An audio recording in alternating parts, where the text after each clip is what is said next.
हाय class 10th। आज जो हमारा टॉपिक है that is combination of resistances.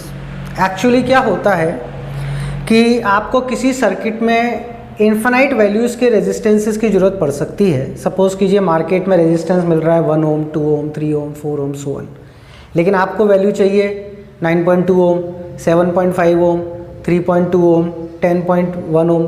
तो ऐसे हर वैल्यू का रेजिस्टेंस बनाना पॉसिबल नहीं है, इसलिए हम क्या करते हैं, रेजिस्टेंस को कंबाइन करते हैं इन अ कॉम्बिनेशन। दो बेसिक कॉम्बिनेशन है, एक सीरीज और एक parallel. In this lecture we are going for series combination, फिर पैरेलल और फिर सीरीज और पैरेलल का कॉम्बिनेशन वो अलग से देखा जाएगा, क्योंकि प्रैक्टिकल कॉम्बिनेशन वो लास्ट वाला ही है जहाँ पर सीरीज भी होती है और पैरेलल भी होती है। लेकिन उसको करने से पहले फर्स्ट ऑफ ऑल हमारे को क्या समझना है, सीरीज में कैसे होता है और पैरेलल में कैसे होता है। इन दोनों में, सीरीज में और पैरेलल में, हम क्या फाइंड करना चाह रहे हैं, formula for total resistance of the circuit या formula for equivalent resistance of the circuit, कि उस सर्किट का अगर हमारे को टोटल रेजिस्टेंस निकालना हो तो उसका फॉर्मूला क्या होगा, उसको हम डिराइव करेंगे। ठीक है, तो सपोज कीजिए यहाँ पर मेरे पास 3 रेजिस्टेंसेज हैं and they are connected in series, R1, R2, R3। ठीक है, यहाँ पर आपको दिख रहा है बैटरी है, की है, एमीटर है और इन सब के ऊपर वोल्ट मीटर्स लगे हुए हैं। ठीक है, इस पूरे सर्किट का पोटेंशियल डिफरेंस कितना है, V। कितना है, V। यहाँ पर अगर आप देखें तो यहाँ से करंट फ्लो होगा कितना, I। यहाँ करंट कितना पहुँचेगा, I, फिर वो R1 में जाएगा, क्योंकि वोल्ट मीटर का तो रेजिस्टेंस बहुत हाई होता है तो उस तरफ नहीं जाएगा, और यहाँ हम कंसिडर कर लेंगे कि उधर कोई करंट नहीं जा रहा है। तो इसमें कितना जाएगा, I, फिर इसमें कितना जाएगा, I, इसमें कितना जाएगा, I, और यहाँ से I वापस बाहर आ जाएगा। तो एक तरीका है इस पूरी बात को ध्यान रखने का कि तीनों रेजिस्टेंसेस में अगर आप ध्यान रखें सीरीज कॉम्बिनेशन में, तो I यानी करंट कैसा होता है, सेम होता है।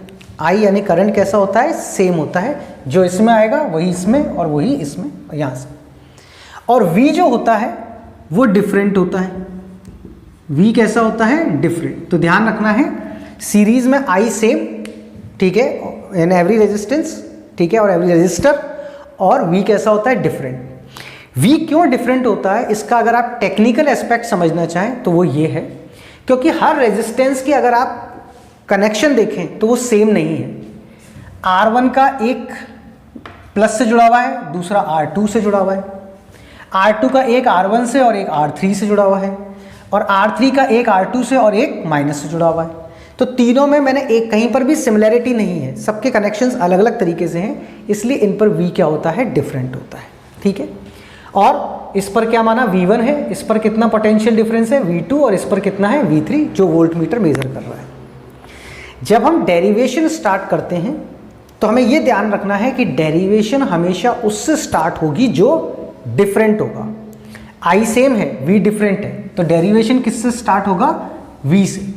V क्या है, टोटल पोटेंशियल डिफरेंस, और ये किसके इक्वल होगा, ऑब्वियस है V1 plus V2 plus V3। यहाँ 3 रेजिस्टेंस हो सकते हैं, 2 हो सकते हैं, 5 हो सकते हैं, ठीक है, 1000 हो सकते हैं, 10,000, कुछ भी हो। ठीक है, अपन ने 3 का एग्जाम्पल लिया है कि we are considering 3 resistors connected in series. Okay, तो V equals to V1 plus V2 plus V3, इसका जो सम होगा, अगर सपोज कीजिए ये 100 वोल्ट है तो इन तीनों का सम भी कितना होगा, 100 वोल्ट होगा। ऑब्वियस बात है, ना ज़्यादा हो सकता है ना कम हो सकता है। तो V equals to V1 plus V2 plus V3। Now from Ohm's law, ठीक है, तो यहां पर हम देखते हैं ओम्स लॉ से क्या हो रहा है। ठीक है, फ्रॉम ओम्स लॉ, ठीक है, V इजिकल्स टू क्या होता है, IR। अब ये V क्या है, ऑब्वियस है टोटल पोटेंशियल डिफरेंस है, तो I क्या होगा, टोटल करंट, तो R क्या होगा, टोटल रेजिस्टेंस। ये टोटल है तो इसके फॉर्मूले में ये भी टोटल होगा और ये भी टोटल होगा। इसको मैंने किससे रिप्रेजेंट कर दिया, RS। किससे रिप्रेजेंट कर दिया, RS। R मतलब टोटल रेजिस्टेंस और S मतलब इन सीरीज। नाउ ठीक है, अब यहां पर हम निकाल, ठीक है, इसी के साथ अगर हम फॉर्मूले को इसको आगे बढ़ाएं तो I इजिकल्स टू क्या हो जाएगा, V अपॉन RS। ये न्यूमेरिकल्स में हमारे काम आता है, ना हर रेजिस्टर पे पोटेंशियल डिफरेंस अलग अलग है, ठीक है। तो हम क्या देख रहे हैं, potential difference at each resistor. हर रेजिस्टेंस में पोटेंशियल डिफरेंस क्या होगा, ठीक है।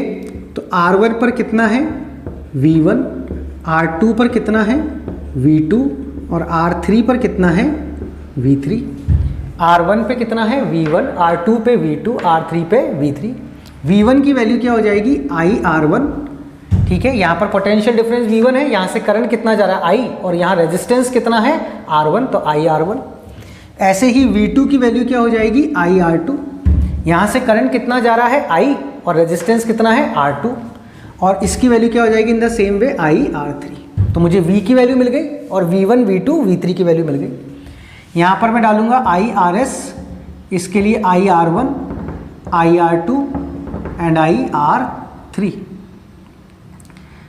IRS I कॉमन हो जाएगा, R1 plus R2 plus R3, I से I कैंसिल, तो RS इजिकल्स टू क्या हो जाएगा R1 plus R2 plus R3। तो इसका मतलब ये हुआ कि अगर आपका सीरीज में रेजिस्टेंसेस कंबाइन हैं तो आपको टोटल रेजिस्टेंस निकालने के लिए क्या करना है, उन तीनों को ऐड कर देना है। 10 हो तो 10 को ऐड कर देना है, 100 हो तो 100 को वैल्यूज़ को ऐड कर देना है, ठीक है। न्यूमेरिकली इसमें तीन ही तरीके की चीज़ें पूछी जाती हैं। RS की वैल्यू, RS की निकल जाएगी तो I की वैल्यू निकल जाएगी, I इजिकल्स टू V/RS। और तीसरा I की वैल्यू निकल जाएगी तो यहाँ पर पुट करके V1 निकाल सकते हो, V2 निकाल सकते हो और V3 निकाल सकते हो। चेक करने का तरीका क्या रहेगा, ध्यान रखिए। V1, V2, V3 का जो सम होगा वो हमेशा V के बराबर होगा, ठीक है। अगर यहाँ पर इन तीनों का सम ये V 100 वोल्ट का है और V1, V2, V3 का सम भी कितना आ रहा है 100 वोल्ट आ रहा है, इसका मतलब आपने क्वेश्चन बिल्कुल सही किया है, ठीक है। इसके सिवा एक और इसमें जो बात ध्यान रखने की है वो ये है कि सपोज कीजिए कि if n resistors of value are combined in series, तो RS क्या होगा NR, RS क्या होगा NR। एक रेजिस्टेंस की, सबकी रेजिस्टेंस n रेजिस्टेंस लगा रखे हैं आपने, सबकी वैल्यू सेम है। सपोज कीजिए सबकी वैल्यू 10 ओम है, ऐसे आपने कितने लगा रखे हैं 100 लगा रखे हैं, ठीक है। तो एक की वैल्यू 10, तो आप 100 टाइम्स क्या करोगे 10 प्लस 10 प्लस 10 प्लस 10, तो एक्चुअली क्या हुआ 100 इंटू 10, तो टोटल रेजिस्टेंस कितना आ जाएगा 1000। तो अगर n रेजिस्टर्स लगा रखे हो आपने जिनकी सबकी वैल्यू क्या हो आ रही हो सेम हो, तो उसका टोटल रेजिस्टेंस आप डायरेक्ट कैसे निकाल सकते हैं n इंटू आर, ठीक है।